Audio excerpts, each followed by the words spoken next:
bad things happen to brown people when they get stopped by cops. I don't think we have to wait very long, but I do think that we need to make sure the language is solid. 136.04. To the ordinance passed in Lancaster earlier this year that would also limit giving information to federal immigration authorities. It's 4:35 and police in West York say they've found a man accused of throwing a woman in her 70s to the ground and then stealing her purse. Police say 41-year-old Frank Brannon assaulted and robbed that woman as she was walking on Rampart Avenue on Thursday, heading home from a grocery store. People really recognize that this was just a horrible crime and completely unnecessary. Police say another woman also helped Brannon plan that assault. Officers say both Brannon and that woman who was helping him are homeless. The victim is recovering from her injuries. Proposals are being presented to renovate the former William Penn campus in Harrisburg, which closed 13 years ago and caught fire a year ago. One of the two ideas given at the task force meeting last night in Harrisburg would restore the campus to be used as an education center for the city. Another idea would turn the campus into a multi-use facility, including affordable housing, restaurants, and a community and education space. Much like Milton Hershey did in Hershey, the bridge proposes to create mixed-use developments out of dilapidated properties, places to work, eat, live, learn, and play, a true ecosystem, not just a focus on multifamily or medical or this or that, but having them truly together in a village. Proposals will be presented to the school district and the public for feedback as the task force considers next steps for the future of the William Penn campus. The conversation about what to do with the building was reignited after that arson that happened there last December. In Maryland, Baltimore County police say one person is dead and several others are hurt after a shooting and car crash in Towson. Our sister station in Baltimore says at least 9 people were taken to the hospital. Now, it's not clear if they were hurt from the gunshots or from the crash. Witnesses say they did hear more than a dozen shots fired. Investigators believe it was targeted. The man accused of shooting and killing United Healthcare CEO formally facing charges now and is indicted for murder in New York. Luigi Mangione already has been charged with murder, but this indictment could help move along procedural steps toward extradition and moving him to New York.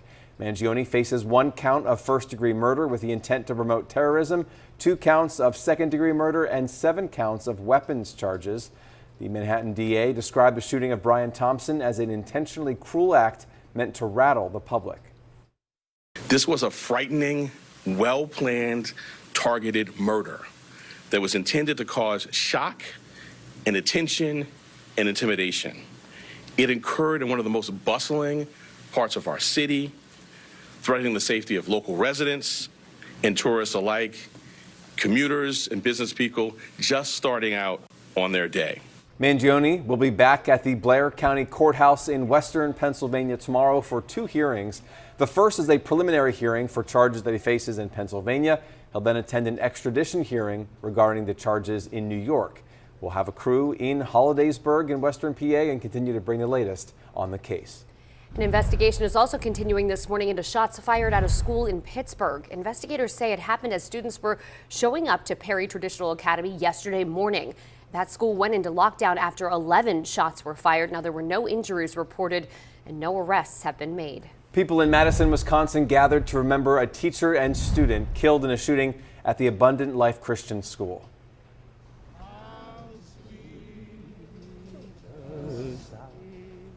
They gathered at the Wisconsin Capitol building to pray for the victims.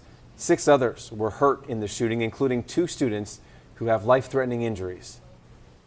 I'm going to be a teacher, so schools that have school shootings just break my heart. You read these things, and it's always happening somewhere else, but when it's in your own community, it just hits a little bit harder.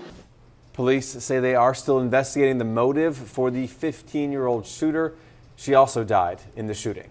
Next on News 8 Today.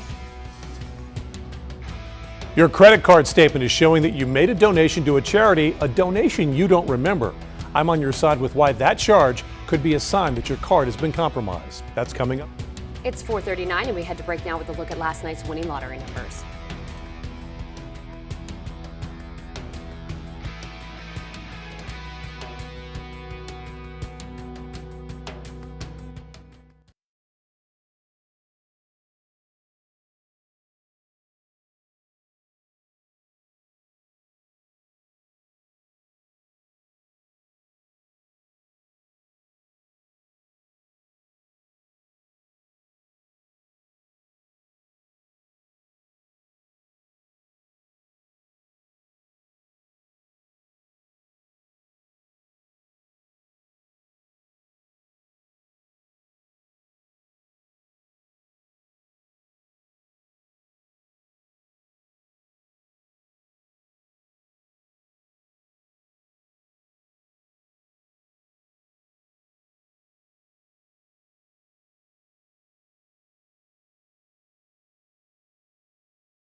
You're watching WGAL News 8.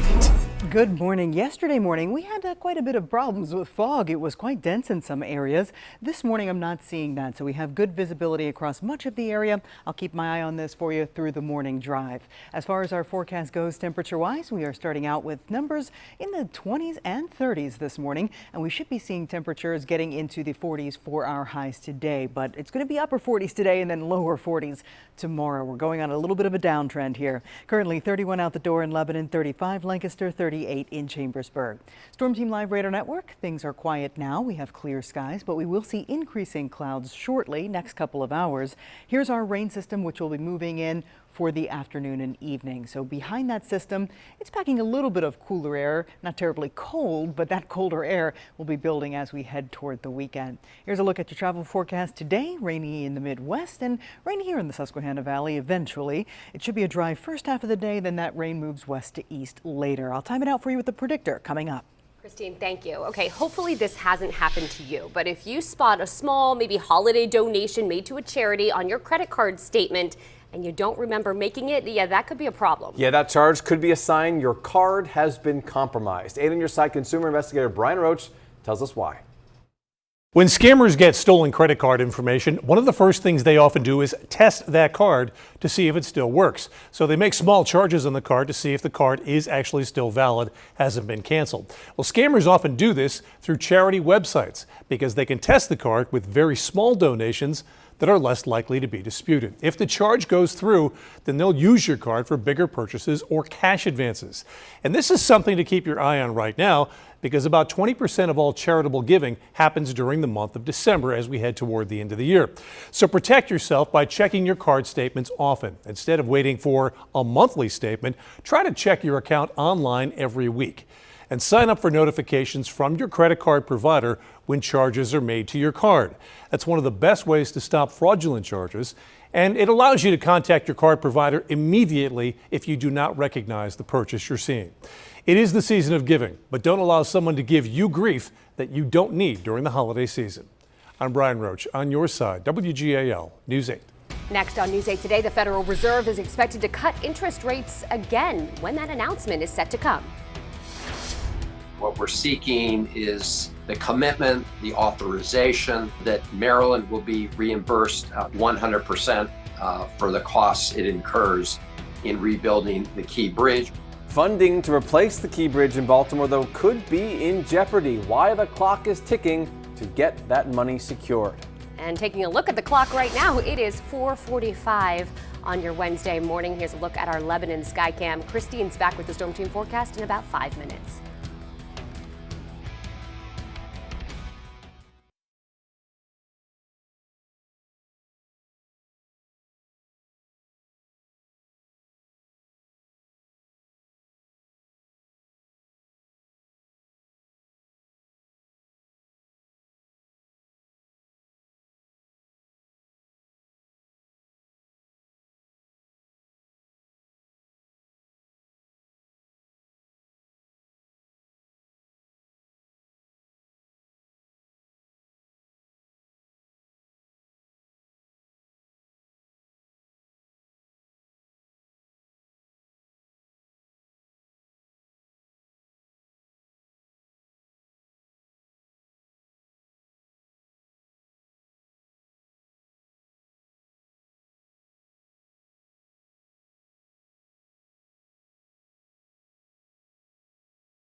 Breaking overnight, the state of Indiana has carried out its first execution in 15 years, putting a man convicted of a quadruple murder to death. 49-year-old Joseph Cochran was pronounced dead at the Indiana State Prison in Michigan City overnight. According to court records, he was convicted for shooting and killing his brother, his sister's fiancé, and 2 other men in July of 1997. His attorneys fought his death penalty sentence for years, arguing that he was mentally ill, but a request to stop that execution was denied earlier this month. The Federal Reserve is expected to cut interest rates again today. Federal Reserve Board Chairman Jerome Powell will hold a news conference this afternoon after the announcement is made.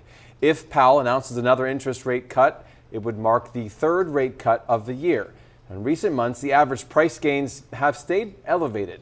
According to the Labor Department, consumer prices jumped up 2.7% for the 12 months ending in November. It is official. All 19 of Pennsylvania's Electoral College votes have been awarded to President-elect Donald Trump. Electors are affirming Trump's win, said the 3.5 million Pennsylvanians who voted for him want to see change. Some Democrats, though, are concerned about his picks for cabinet positions and about his comments on issues like privatizing the Postal Service. There's not a single one that he has named that I think will do anything but try to make all of our lives better, even if we didn't vote for him. There are things in this country that people just want to work, like the Postal Service or the mail system. So I think what this administration, I hope they don't do, is they take what they saw in the election and treat it as if they have some massive mandate. Electoral College votes will be officially tallied January 6th during a joint session of Congress. And President-elect Trump has chosen former NFL player Herschel Walker as the U.S. ambassador to the Bahamas. Trump previously backed Walker for the 2022 Senate race in Georgia, which Walker lost to Senator Raphael Warnock. Walker must be confirmed by a simple majority to the Senate for that ambassador post. President-elect Donald Trump is suing an Iowa pollster and the Des Moines Register newspaper over election interference. That lawsuit accuses the two of conspiring with the Democratic Party and Kamala Harris to create, quote, a false narrative of inevitability for Harris in the final week of the 2024 presidential election. The lawsuit comes after ABC News settled a defamation suit with Trump, agreeing to give $15 million to his presidential library and also to pay $1 million in legal fees. Time now is 4:51 and a frosty start, at least at my car this morning. Yeah, after such a mild day yesterday, Christine. The ups and downs of our forecast, I'll tell you. And as we head toward the weekend, we are going back down. We even have some 20s for highs in the 10-day forecast. Here's your visibility in miles, and today it is much better than yesterday. So yesterday we had issues with fog, even lingering until lunchtime in some spots. Not the case today. News 8 Storm Team forecast starts out with increasing clouds this morning, then mostly cloudy skies in the afternoon with rain developing after lunchtime. So that rain will be coming in from west to east and tapering late this evening. Temperatures not quite as warm as yesterday. We'll go with upper 40s for our highs today. Tonight, mostly cloudy. The breeze kicks in behind this frontal system, and then we see some clearing late, 32 to 36 degrees overnight. Tomorrow, partly to mostly sunny, breezy, cooler. We'll be in the low 40s for our highs, and that's the last time you're going to see 40 for quite a while in the 10-day forecast. Here's the almanac. Yesterday's high was 53 degrees. Nice mild day, average being 43. And records are in the 60s at this time of the year. Right now we have 20s, we have 30s on our temperature map. It's 27 in Lewistown, 35 in Lancaster, and 27 currently in York under clear skies. So right now we have clear conditions, but notice the clouds are kind of knocking on our doorstep. They're coming in ahead of low pressure, which is moving toward Ohio. So as this system moves toward the Susquehanna Valley, clouds thicken up this morning, and then rain eventually shows up late this afternoon into the evening, moving in from west to east. So in eastern counties, it might take a while to get that rain, might not even see it until after dark. System moves through, puts down just a couple tenths of an inch of rain, and then finally, as we head into tomorrow, the sky clears out. We should have a nice day, a bit breezy, mix of clouds and sunshine, and temperatures cooler in the lower 40s. Now watch this system coming in. This one's packing some colder air. There could be a couple of flurries late on Friday, I think, and then that system pulls down colder air just in time for the weekend. Here's your predictor estimated rainfall totals from today. Most spots picking up a tenth or two of an inch of rain. It's not going to be a lot. I'd say the highest totals should be in southwestern Pennsylvania. Here's a look at our 10-day forecast. We have 40s today and tomorrow, then that 30-degree stretch starts. We even squeeze in some 20s, and that's your high on Sunday, 28 degrees. Notice the overnight lows as well are going to be quite cold in the teens. When you factor in the blustery breeze, it's going to feel like the single digits. So get ready for a cold weekend and start to next week. Temperatures do moderate as we head toward Christmas, and we could see a few rain or snow showers then, with increased rain chances toward the end of next week.